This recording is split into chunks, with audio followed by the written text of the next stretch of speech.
Tim's News Explosion. Tim's News Explosion. Tim's News Explosion. Tim's News Explosion. Tim's News Explosion. Tim's News Explosion. Tim's News Explosion. Tim's News Explosion.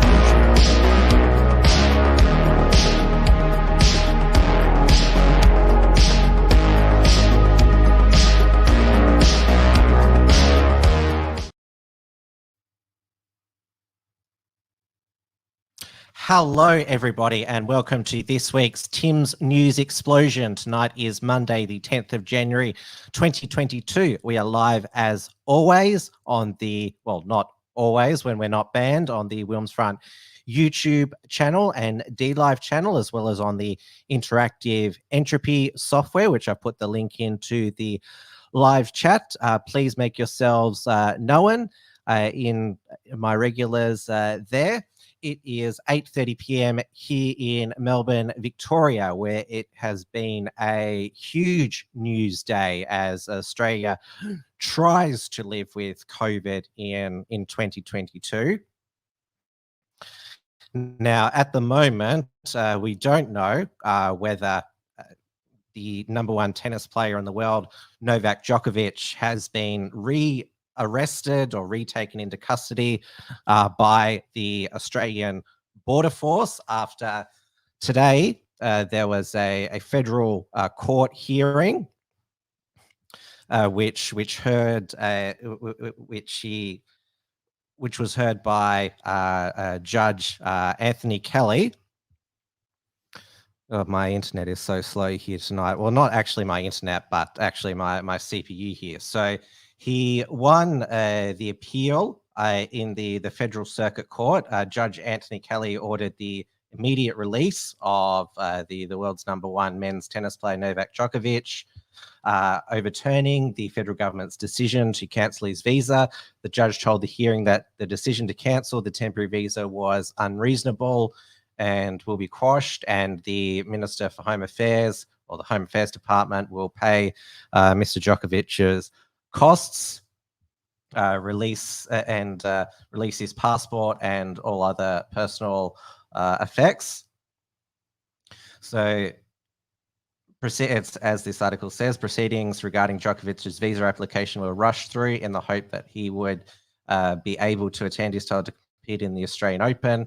A failure to succeed in this case could cause Djokovic significant problems accessing other countries for ATP tournaments. Hearing got off to a slow start because it was being the whole world was wanting to watch the live stream. It wasn't a WebEx hearing where everyone could join in. So we had Justice Kelly. He indicated pretty early on which way he was going to rule, stating that Novak Djokovic, what more could he have done to comply with the visa application process? It had come to light during this whole saga that Tennis Australia, responsible for organising the visa, had repeatedly asked the Department of Home Affairs to check everything was in order for their players before they boarded the aircraft to Australia. The request was refused by department officials, setting in play the diplomatic mess unfolding. So from the correspondence detailed in court, the paperwork appeared to be in order as far as Djokovic's intent of Australia were concerned. When Djokovic's arrival became a storm of angry public opinion took over the conversation with Victoria, with blame directed at Premier Dan Andrews and the inconsistency of the health orders between sports stars and the general public.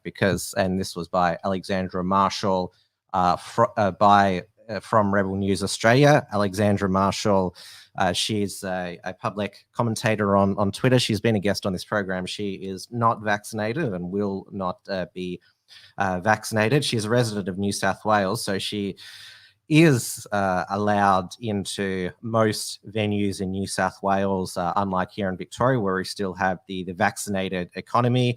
And then, of course, last year was the whole of the essential authorized workforce double dose mandate. in New South Wales, they still had a pretty broad double dose vaccination mandate as well.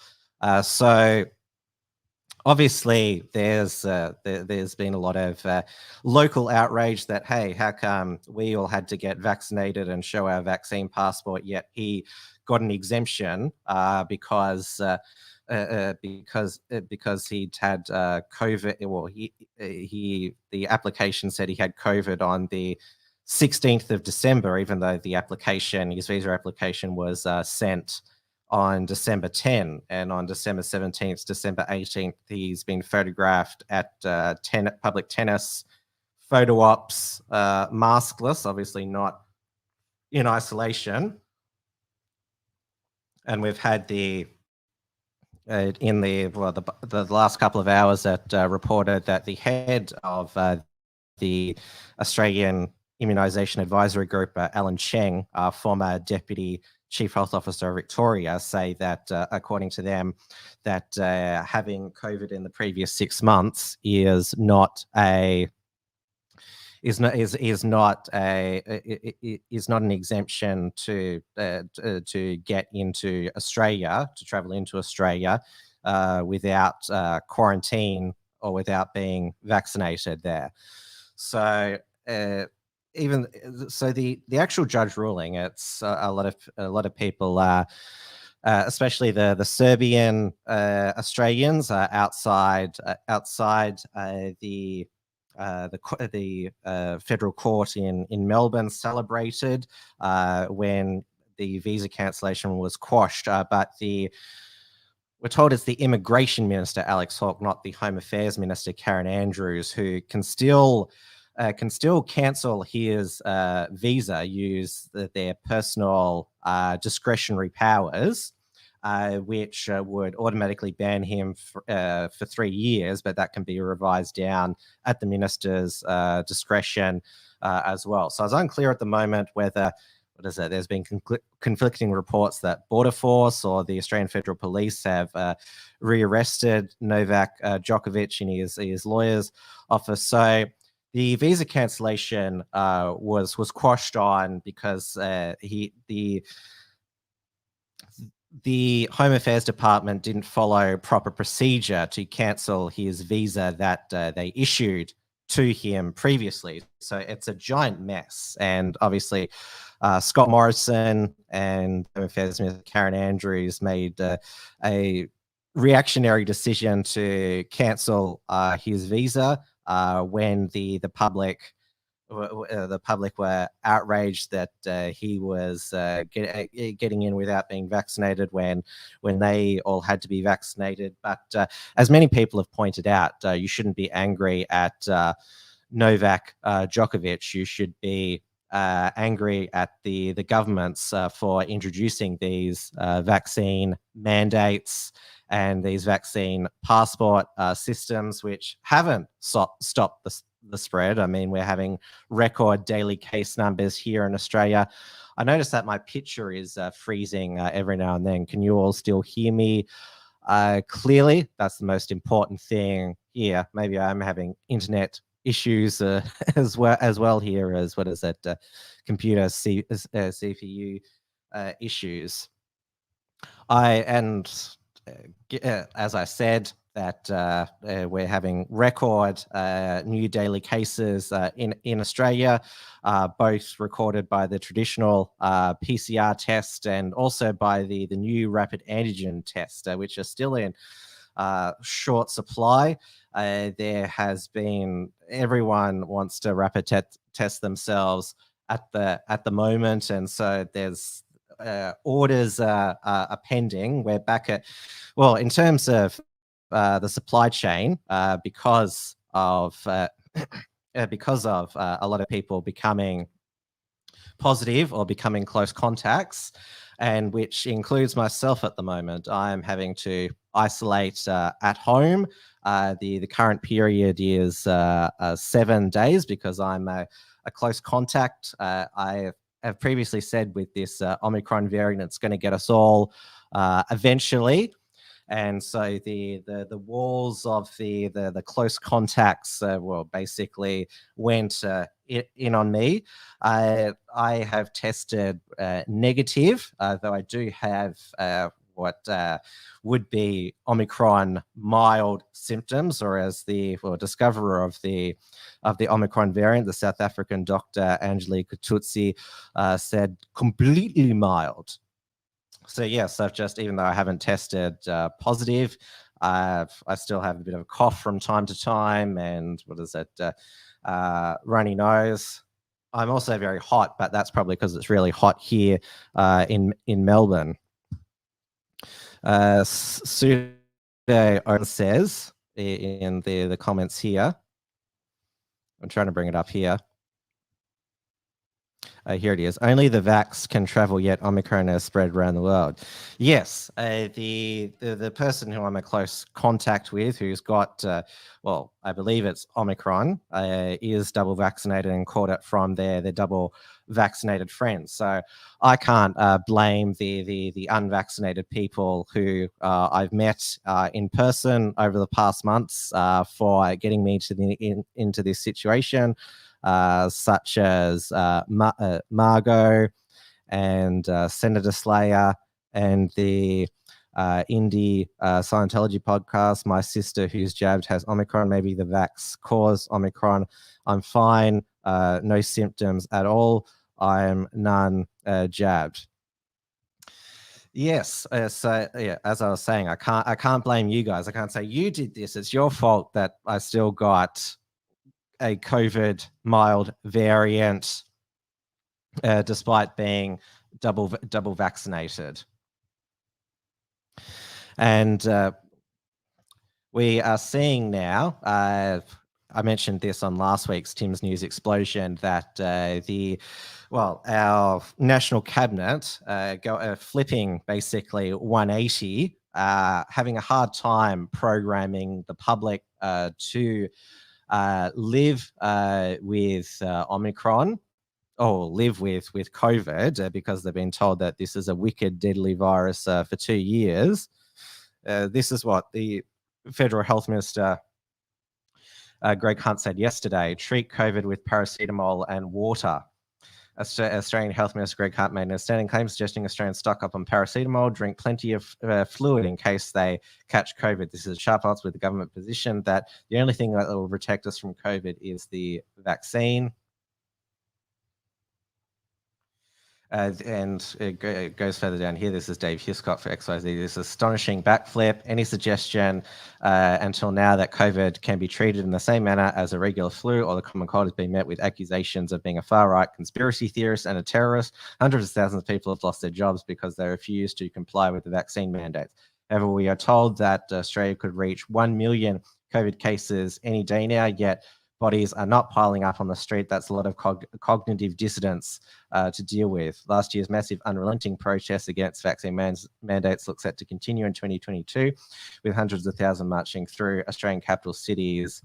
Yesterday, that is Saturday, there was another rally. In the face of such overwhelming public opposition, the prospect of ongoing food shortages due to supply chain issues, due to self-isolation rules, and the simple fact that despite COVID becoming endemic, almost nobody is dying, the Australian government appears to be walking back its COVID tyranny policies. I mean, we have in the US, their CDC revising down the isolation period from 7 days to 5 days. Australia should follow suit. I mean, well, I have like mild symptoms. I haven't even tested positive, but I'm clearly going to recover in a few days. I mean, I've got my water here. I've got my this is my cold and flu medication and paracetamol here. So I've got a whole cocktail of things to keep me going. I've also got some cough lollies as well. So I'll be fine. And as far as I know, the people that got me into this close contact situation, they've all got mild symptoms and will make a full recovery probably before their 7 days isolation is up. So this is why there is no food on the shelf it's not because of panic buying. I mean, I'm sure there's many people who are panic buying rapid tests or stockpiling them. Probably some are still going for the toilet paper as well. But it's because we've still got it's been dialed back significantly. The existing isolation rules that were in place when all our governments were chasing COVID because we used to lock down states and territories over two cases, yet we're going on about 100,000 cases on average every day. This is a tweet from comedian Peter Hellier, who got COVID earlier last year. He said, back in my day when you got COVID, you had to isolate for 14 days. 14 days, I tell you. And they'd send the army to your house, and the nasal swab they used was a small branch from a nearby tree. Kids have it too easy these days. He's being sarcastic there because he's a comedian there. But yeah, you used to had to be at home for 2 weeks if you were a close contact or tested positive for COVID. And yeah, you had the health department on your back there, the army at your door, and you had the full-on nose poke and deep throat PCR test. With the rapid test, there's a choice. Do you want to tickle your nose or maybe your brain, or do you want to go all the way, deep throat yourself? So there's the two options there. But obviously, with the fact that, as I've established, lots and lots of vaccinated, double vaccinated, triple vaccinated are getting COVID, we should just get rid of all the vaccine mandates and passports and QR codes. But as has been pretty clear to a lot of people, they're more about compliance than actually about stopping the spread. I mean, they still make the argument that shows statistics that most of the people in hospital and ICU from COVID, not with COVID, are unvaccinated who presented to hospital for COVID-related reasons. The hospitals, they test everybody who comes in, and basically they're finding it by accident because there's so much around. Everyone's testing positive, and then they have to put them in these COVID wards and have all the infection control as well. Then you have all the hypochondriacs as well, who are calling 000 as soon as they test positive, or presenting to hospital as soon as they test positive. And of course, a lot of the hypochondriacs, when they test positive to COVID, they cry, but a lot are still going to these extreme measures to try and avoid catching the virus, which if they believe if they catch it, it's a moral failing. So this woman, Emily Dalton, every time she sets foot in a shop, supermarket or cafe, she reaches into a handbag and pulls out a portable carbon dioxide monitor. Costs $350 and allows her to detect how much fresh air is circulating, information that helps protect her against COVID-19. If CO2 levels are too high, then it means that the place is not well ventilated. The device beeps, and she swiftly leaves. Sometimes she requests a door or window be open. God, she sounds like a fun customer to have. Excuse me, my carbon dioxide monitor says that this place is not very well ventilated. You should open a window. And this is basically what she says. If you are in a poorly ventilated environment, you're breathing a lot of air that someone else has exhaled. It's kind of disgusting. So she's a secure nurse who delivers health and safety training. Then there, also going further down here, there's carbon dioxide monitors. There's these N95 masks, which makes it even harder to breathe, and air purifiers and oximeters as well. So the article mentions the director of New Wave OxyPure air purifiers is selling up to 40 air purifiers a week, and the sales have picked up in recent months. The $899 device claims to remove airborne pathogens and is being used in people's living areas and bedrooms. Yeah, obviously these people, they have a lot of money to spend on all these COVID prevention measures here, and it also mentions in this article here the Perth GP Dr. David Berger, who is probably the biggest COVID zero fanatic. He has started importing carbon dioxide monitors after initially devising a scheme to loan out 20 of the devices to concerned individuals. So yes, these are the measures being taken by people who still think they can still escape the COVID Omicron wave, because these people, they view getting a highly infectious respiratory virus as a moral failing, even though a virus is going to virus. Now we had Dan Andrews return to work.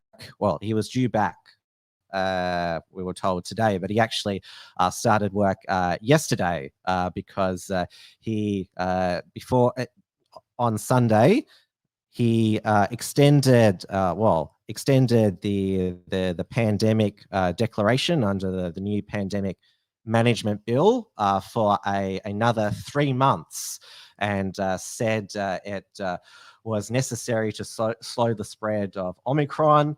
And he also said that this is a quote from his press release. The Omicron variant means that there are significant challenges ahead of us. The third dose of the vaccine rollout, our children 5 to 11-year-old vaccination blitz, which started today, will give us the strongest chance of meeting this challenge.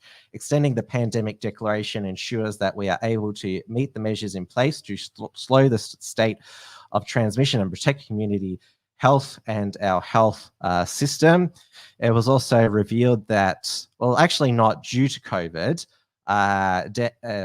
this is not the right article.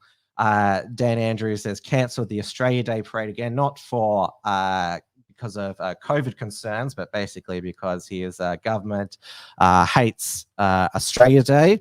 But obviously the Invasion Day rally will still go on. The state government says that there are many other Australia Day events for the public to enjoy, just not the parade. The parade is pretty, like, to tell you the truth, it's pretty lame. I mean, I covered it in 2018, and it's basically like an Olympics opening ceremony with all the different nationalities who now live in Australia. They go through basically every nation, and then there's a few, diversity marches, such as, the LGBT crew and that sort of thing as well. So it hardly represents Australia. I mean, it's a in the scheme of things, it's no great loss. I mean, it had already basically been destroyed. The Australia Day parade. Why do you use Rebel News as your news source? Jessica says. Well, I think it's better than using The Guardian, or news.com.au, or the ABC. I like to present independent sources. You should be showing government website premier statements. Well, you can look those up yourself. I mean, they're direct quotes. I mean, I'm just going through the Rebel News interpretation of it. You can look it up yourself if you want there, if you don't believe Rebel News. But I don't believe the ABC spin or the Guardian spin. Yeah, so bite me. But yes, going on to, we had some new mandates and restrictions brought in by the Health Minister here in Victoria, Martin Foley, today. So in line with New South Wales, indoor dance floors in hospitality will be banned from Thursday, and the booster dose will be mandated for those working in correctional quarantine facilities, in the health profession, and in food distribution. We will see if the booster mandate gets extended again, which Martin Foley hinted at. Now, there were rumours because child vaccinations started today and Dan Andrews was going to be back at work, that there had been a lot of online rumours circulating. People had it on high authority from reliable sources that a lockdown would be announced for today. It hasn't happened. And well, we haven't heard from Dan yet, but he put up an interesting first tweet, which really triggered his followers, who have been calling the New South Wales Premier Domicron, let it rip Dom, even though basically the measures in place in New South Wales and Victoria, apart from the vaccine passport system, are the same. Dan Andrews said, back from leave and back to Zoom. Today I caught up with Dom Perrottet to talk Omicron, hospitals and schools ahead of National Cabinet later this week. This is probably the strangest bromance of the pandemic, obviously.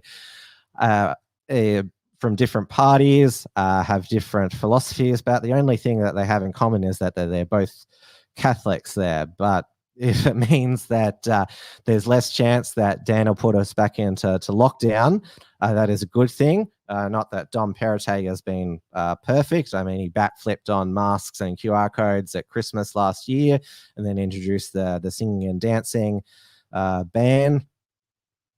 But it does seem that slowly the tide is turning in Australia. Our leaders have held their nerves and they're slowly walking back the not going to be relying on restrictions as much. Well, as has been proven through international experience, the Omicron wave in South Africa came and went. The same is happening in the UK and Denmark. So we're just being told it's going to be a bumpy few weeks, which is why there's a lot of food shortages. Apparently, we know that modeling's rubbish, but the peak, I mean, everything that must go up comes down. And this will happen with Omicron. It'll just happen much faster. Like we'll all get it, and then it'll basically go away. And this is what Scott Morrison, you'd say lamely, tried to communicate at the Sydney Pink Day Ashes test when he was in the commentary box. We got many challenges there, as we know at the moment, but this is Australia living with the virus. Look at out there, and Australians taking wickets in the virus. They are indeed now. And obviously, one of Dan's backflip from pursuing elimination to trying to normalise the virus and having it endemic. The same has been the case in Queensland, with their Queensland has now got an excellent chief health officer, an actual infectious diseases physician, Dr. John Gerrard, who knows how pandemics become endemic. And he's basically saying that there is no other alternative than to ride the Omicron wave, which is what Scott Morrison said today. This is what Dr. John Gerrard said yesterday.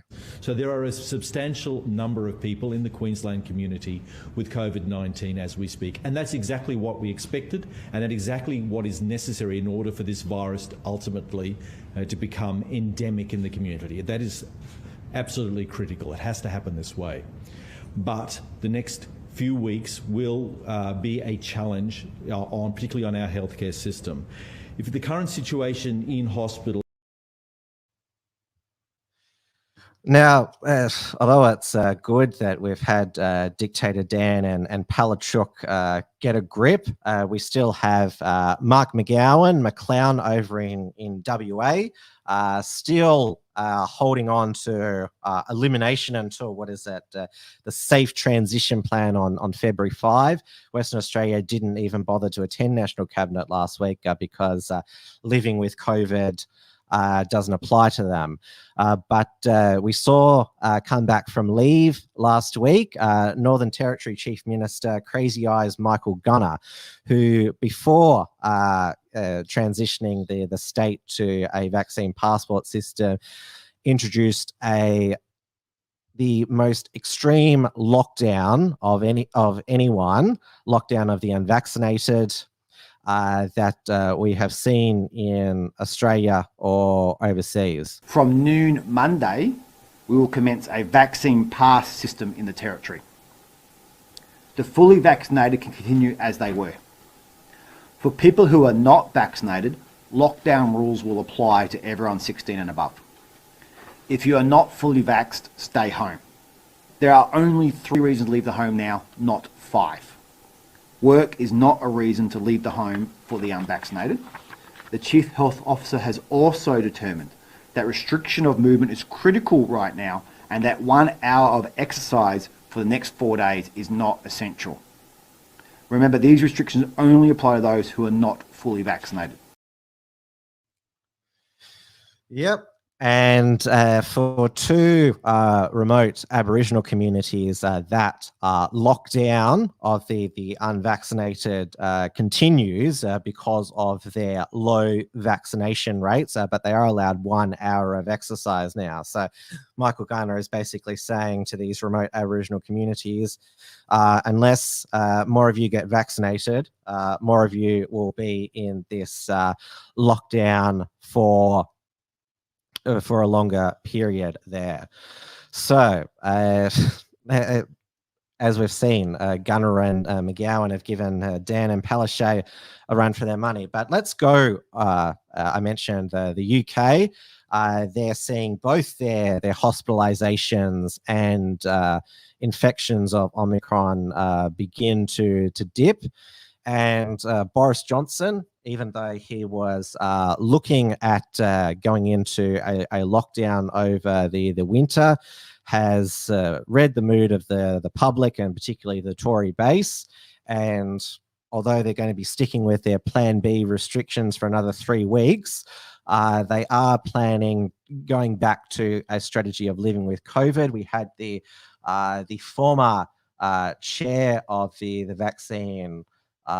The vaccine task force, Dr. Clive Dix, who said basically, well, treat COVID like the flu, which it is becoming. Ex-chief of UK's vaccine task force calls for new targeted strategy to manage the virus, says population-based jabs should be scrapped after boosters as daily cases fall by almost 20% on the last week. There's also talk about phasing out free, they call them over in the UK, lateral flow tests, which obviously they're called rapid antigen tests here, phasing that out.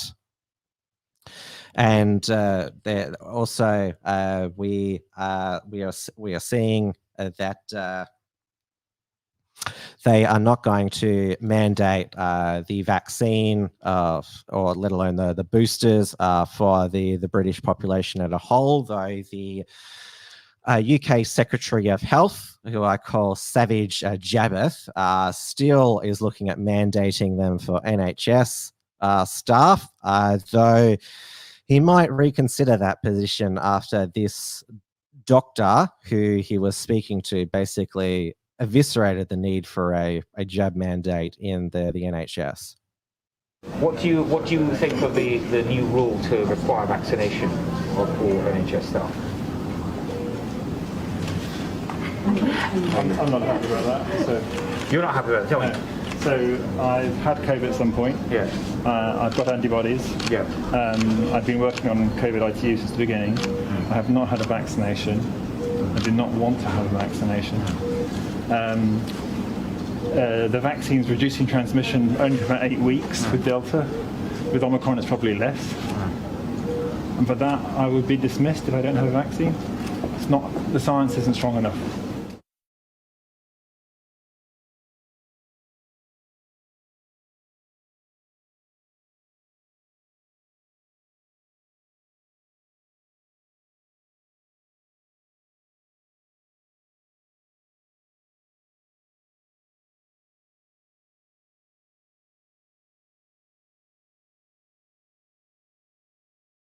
front of me, but you can all still hear me. Yeah, this is maybe the computer and the internet has got Omicron as well, because there is a lot of glitches in tonight.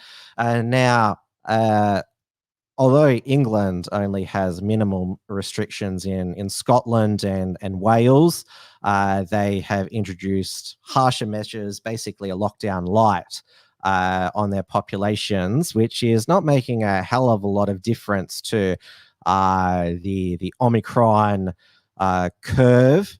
If I just show these graphs here. So this is, Omicron deaths they're a bit less in Scotland, but England and Wales are basically the same.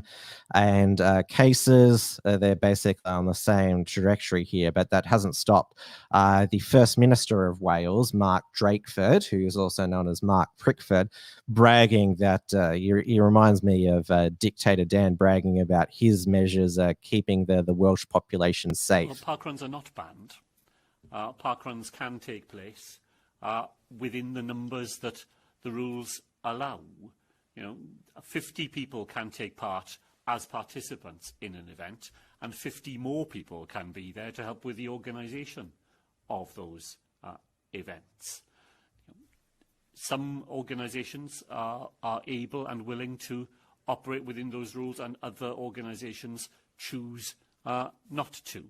I myself have been watching very carefully as I've been going back and forth to my allotment over the break, watching people going running in the large central park in Cardiff. And there's no doubt at all, people are doing it for themselves. People are getting together in modest numbers, going out running, getting the mental health benefit that comes with it. And, as I say, 50 people can do that together in Wales, and 50 more people can be there to help with the organisation of it.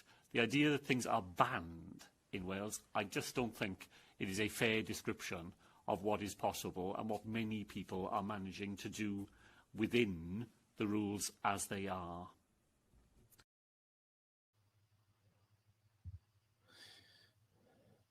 So that was Mark Drakeford trying to defend his restrictions there, and obviously the Netherlands is still in a lockdown, which is not having the desired effect because Omicron is doing its thing.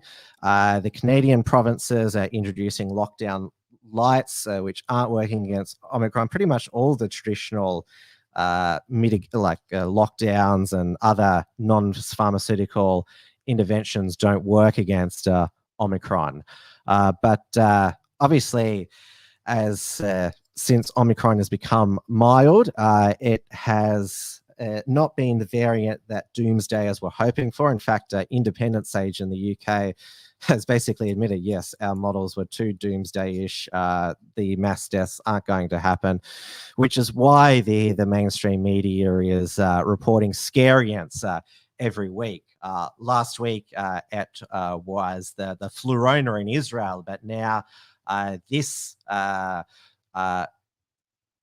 scientist, Dr. Ian Cyprus, claims he has discovered Deltacron in 25 patients, a combination of both Delta and Omicron. But according to Tom Peacock of the Imperial College of London, this new variant is likely to just be contamination in sequencing, not actually a new variant. And then, of course, there was last week, there was the French variant, the French-Moroccan variant, which had 46 mutations, the B16402 or IQ variant.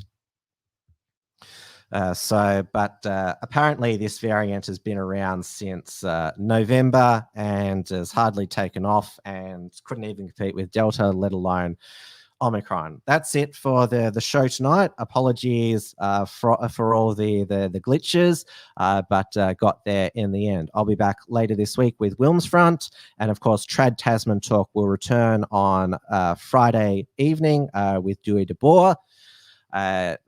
New Zealand is pursuing a Omicron zero strategy. They still have their managed isolation quarantine system, so there's no Omicron hasn't taken off there. We'll see how that long lasts, and if so, whether Jacinta keeps to her promise that she wouldn't plunge the nation back into lockdown, well, at least until her wedding on January 29th.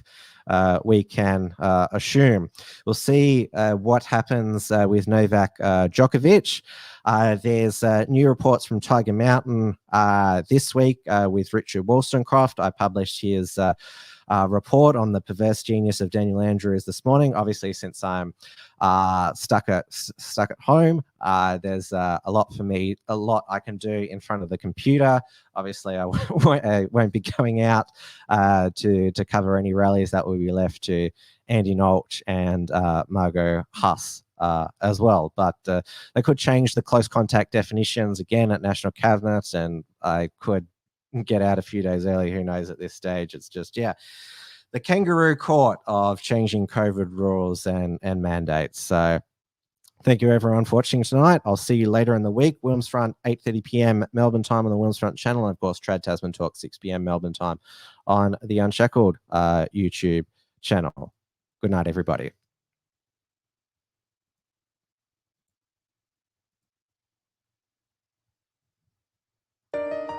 Tim's News Explosion. Tim's News Explosion. Tim's News Explosion. Tim's News Explosion. Tim's News Explosion. Tim's News Explosion. Tim's News Explosion. Tim's News Explosion.